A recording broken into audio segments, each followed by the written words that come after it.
Perang Uhud.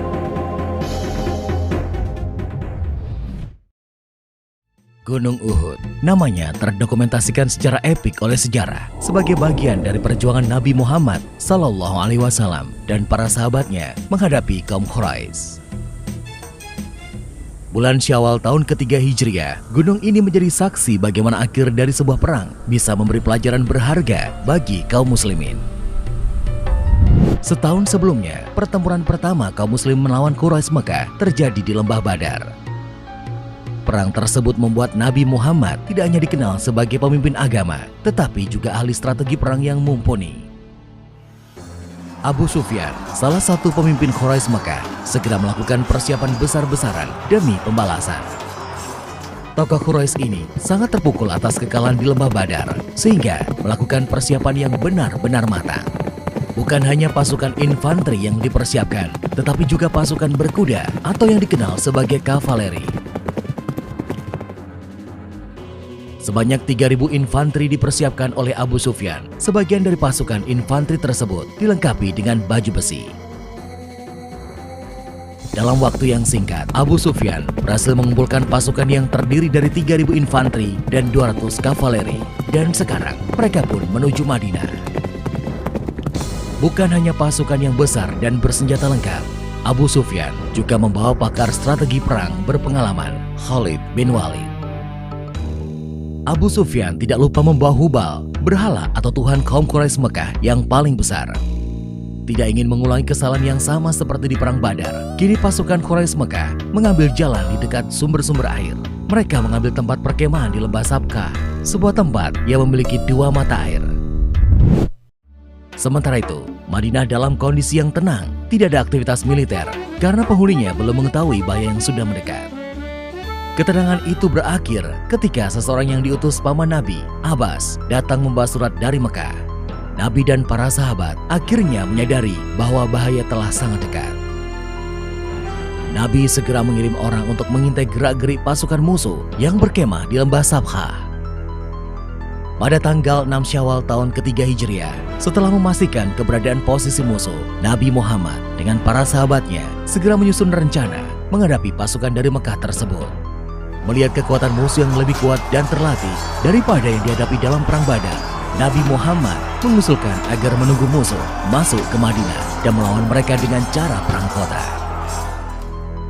Cara ini akan membuat musuh terjebak dalam kelompok-kelompok kecil, sehingga lebih mudah dihadapi daripada melawan mereka di tempat terbuka. Namun, kaum muslim masih dihinggapi euforia dari kemenangan di Lembah Badar.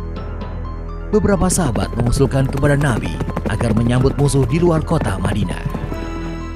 Setelah mendengar usulan tersebut, Nabi Muhammad masuk ke rumah dan keluar dengan memakai baju zirah dan menyiapkan senjata. Melihat sikap Nabi, para sahabat terkejut. Mereka pun saling berbicara satu sama lainnya dan merasa telah membangkang terhadap perintah Nabi. Para sahabat kemudian meminta Hamzah menyampaikan bahwa mereka tunduk kepada segala keputusan Nabi. Hamzah sengaja yang diminta karena beliau adalah paman Nabi. Nabi pun menjawab bahwa dirinya bukanlah seorang nabi jika menanggalkan baju zirah dan senjatanya sebelum perang dimulai. Pasukan muslim yang dipimpin langsung oleh Nabi Muhammad segera bergerak menyongsong musuh di pegunungan Uhud. Nabi Muhammad memimpin 1.000 infanteri dan 50 pemanah. Kekuatan yang sebenarnya masih jauh tidak sebanding untuk mengimbangi pasukan Abu Sufyan. Bergerak meninggalkan Madinah, pasukan muslim mulai dilanda perpecahan. Abdullah bin Ubay ibnu Salul dan 300 pasukannya memutuskan kembali ke Madinah. Dia beralasan karena musuh tidak kunjung dijumpai. Selain itu, dia menganggap lawan di dalam kota lebih baik daripada di tempat terbuka. Dengan perginya Abdullah bin Ubay ibnu Salul dan 300 prajuritnya, maka kekuatan infanteri pasukan muslim tinggal 700 orang. Situasi ini semakin mengkhawatirkan, mengingat ada 3.000 infanteri yang akan mereka hadapi. Berkurangnya jumlah pasukan ternyata masih terus berlanjut.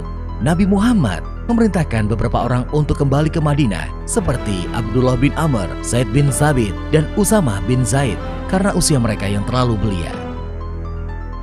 Namun, beberapa pemuda yang terbilang belia memaksa bertahan dan turut serta dalam pertempuran. Seperti halnya Rafi bin Khudaits yang diizinkan Nabi tetap ikut karena posisinya sebagai pemanah. Hingga kemudian sampailah pasukan muslim di pegunungan Uhud. Nabi Muhammad melihat sekelilingnya dan segera mengatur strategi. Nabi Muhammad menempatkan 50 pemanah di sebuah bukit di pegunungan Uhud sebagai pelindung infanteri yang berada di bawahnya. Para pemanah ini diharapkan akan mengacaukan konsolidasi pasukan Quraisy yang jumlahnya lebih dari 3 kali lipat pasukan muslim. Nabi Muhammad memberikan pesan penting kepada pasukan pemanah tersebut bahwa mereka jangan sampai meninggalkan posisinya dalam situasi apapun. Apakah pasukan di bawah mereka menang atau kalah, pasukan pemanah harus tetap siaga di posisinya. Dan perang pun sudah diambang mata seiring pasukan Quraisy Mekah yang semakin dekat. Perang pun semakin mendekat. Pasukan muslim yang dipimpin langsung oleh Nabi Muhammad membentuk formasi tempur di Gunung Uhud. Pasukan Quraisy Mekah tidak menduga bahwa mereka akan bertemu pasukan muslim di Gunung Uhud. Dua kekuatan sudah saling berhadap-hadapan. Sesuai tradisi bangsa Arab, mereka akan saling mengirimkan wakilnya dalam duel 1 lawan 1. Duel antara wakil dari pihak pasukan muslim dan pasukan Quraisy berlangsung sangat menegangkan. Hasil dari duel tersebut sedikit banyak akan mempengaruhi mental dari pasukan yang diwakilinya. Seperti kejadian di Lembah Badar, wakil dari kaum Quraisy lagi-lagi mengalami kekalahan dalam duel tanding tersebut. Setelah duel tanding, perang yang sebenarnya pun berlangsung. Pasukan kavaleri Quraisy bergerak lebih dahulu dan diikuti infanteri. Sedangkan pasukan muslim bersiap sambil menghunuskan tombaknya menyambut gerak maju pasukan Quraisy. Begitu pasukan Quraisy Mekah semakin dekat, tiba-tiba saja anak-anak panah berhamburan dari puncak Gunung Uhud. Hujan anak panah membuat kavaleri tertahan. Mereka harus menghindari anak-anak panah yang menghujam mereka tanpa henti. Melihat kavaleri mereka tertahan oleh serbuan anak panah, infanteri Quraisy Mekah bergerak maju. Kedatangan mereka disambut oleh pasukan muslim yang sudah siap dalam posisi tempur. Setelah berhasil menghindari hujan anak panah, pasukan kavaleri Quraisy Mekah mundur untuk melakukan konsolidasi ulang. Hujan anak panah dan jatuhnya korban di pihak pasukan kavaleri membuat mereka mencari cara lain untuk merangsek maju. Begitu melihat kavaleri mundur, pasukan pemanah di puncak Uhud mengalihkan sasaran mereka ke bagian ekor infanteri Quraisy Mekah. Meskipun dilengkapi dengan baju zirah, pasukan infanteri tersebut tetap kewalahan menghadapi hujan anak panah. Pasukan infanteri Quraisy terbelah akibat serbuan anak panah yang mengacaukan barisan belakang mereka. Mengetahui pasukan di belakang mereka telah mundur, bagian depan infanteri Quraisy Mekah mulai jatuh mental. Mereka terjebak di antara hujan anak panah di belakang dan pasukan muslim yang terkoordinasi rapi di depan mereka. Tidak ada pilihan lain bagi infanteri yang di depan selain mundur. Sambil melindungi diri dari sergapan anak panah, mereka mundur untuk menggabungkan diri dengan pasukan di belakang. Mundur dalam kondisi panik, pasukan Quraisy Mekah tidak menghiraukan kawan-kawan mereka yang terluka maupun mati. Perlengkapan yang mereka miliki pun ditinggalkan begitu saja. Pasukan tersebut benar-benar kocar-kacir mencari perlindungan.